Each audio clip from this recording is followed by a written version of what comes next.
اللہ الرحمن الرحیم۔ السلام علیکم۔ امید ہے سب دوست خیریت سے ہوں گے۔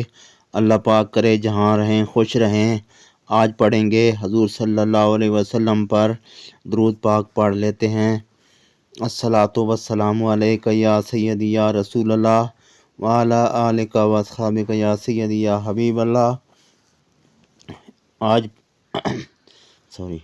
آج ہم پڑھیں گے ہجرت کا دوسرا سال، تحویل قبلہ۔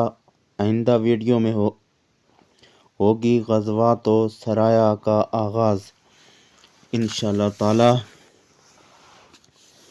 ہجرت کا دوسرا سال، تحویل قبلہ۔ نماز اسلام کا ایک رکن ہے اور نماز کی روح خشوع ہے۔ خشوع کے لیے باطنی یکجہتی کے ساتھ ظاہری یکجہتی بھی درکار ہے، کیونکہ ظاہر کا اثر باطن پر ضرور پڑتا ہے اور مقصود اصلی کو تقویت پہنچتی ہے۔ نماز جماعتوں میں اتحاد جہت کا اثر جو دوسرے نمازیوں پر پڑتا ہے محتاج بیان نہیں، اس لیے نماز میں ایک جہت کا تعین ضروری ہے، مگر اس تعین میں انسانی عقل کو دخل نہیں، بلکہ جو ذات پاک سزاوار عبادت ہے یہ تعین اسی کا حق ہے۔ رسول اللہ صلی اللہ علیہ وسلم پہلے مکہ میں کعبہ کی طرف نماز پڑھا کرتے تھے۔ ہجرت کے بعد بحکم الہی بنا پر حکمت و مصلحت وقت بیت المقدس آپ کا قبلہ مقرر ہوا، چنانچہ آپ نے 16 یا 17 ماہ بیت المقدس کی طرف نماز پڑھی۔ یہود آپ پر تعین کیا کرتے تھے کہ محمد صلی اللہ علیہ وسلم ہماری مخالفت کرتے ہیں مگر قبلہ میں ہمارے تابع ہیں، اس لیے آپ کی یہ آرزو رہی کہ ملت ابراہیمی کی طرح میرا قبلہ بھی ابراہیمی ہو۔ مدت مذکورہ کے بعد اللہ تعالیٰ نے آپ کی یہ آرزو پوری کر دی۔ قرآن پاک کی تلاوت اور آگے اس کا ترجمہ۔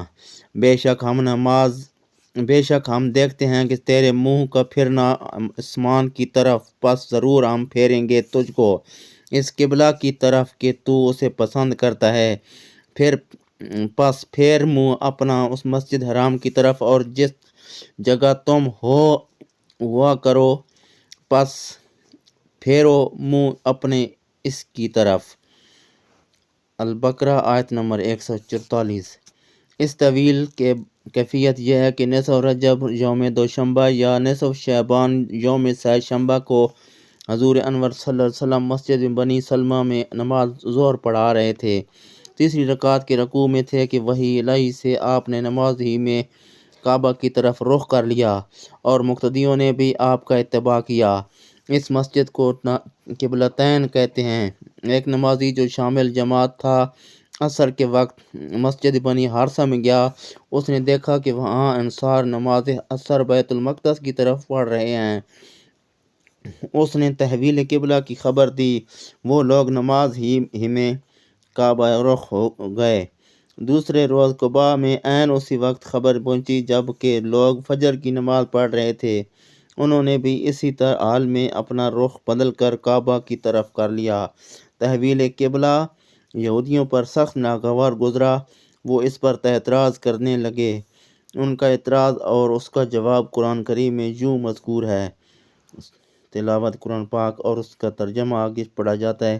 اب کہیں گے لوگوں میں سے بے وقوف کس چیز نے پھیرا ان کو ان کے قبلہ سے جس پر وہ تھے؟ قید اللہ کی ہے، مشرق اور مغرب چلاتا ہے جسے چاہتا ہے سیدھی راہ کی طرف۔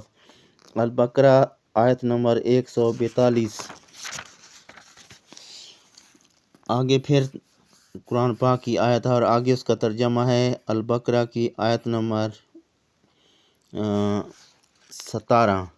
اور نہیں مقرر کیا ہم نے قبلہ اس کو جس پر تو پہلے تھا، مگر اسی واسطہ کہ معلوم کریں کون تابع رہے گا رسول کا اور کون پھر جائے گا الٹے پاؤں۔ البتہ یہ قبلہ ہے شاق و دشوار مگر اس لوگوں پر جن کو راہ دکھائی اللہ نے حکمت احکام کی۔ پہلی آیت میں ان کا اعتراض نقل کر کے یوں جواب دیا گیا کہ شرک و غرب بلکہ جہت صرف اللہ کی ہے، سب خدا کی ہیں، اس کو کسی خاص جہت سے خصوصیت نہیں، کیونکہ وہ مکان و جہت سے پاک ہے۔ وہ جس جہت کو چاہے قبلہ مقرر کرے، اور ہمارا کام اطاعت ہے۔ دوسری آیت میں مذکور ہے کہ تحویل قبلہ اس واسطے ہوا کہ ثابت و متزلزل میں تمیز ہو جائے۔ انشاءاللہ اگلی ویڈیو میں پھر ملاقات ہوگی، اور اس میں پڑھا جائے گا کہ غزوات و سرایا کا آغاز کیسے کیا گیا۔ انشاءاللہ اگلی ویڈیو تک اجازت دیجیے۔ اللہ حافظ۔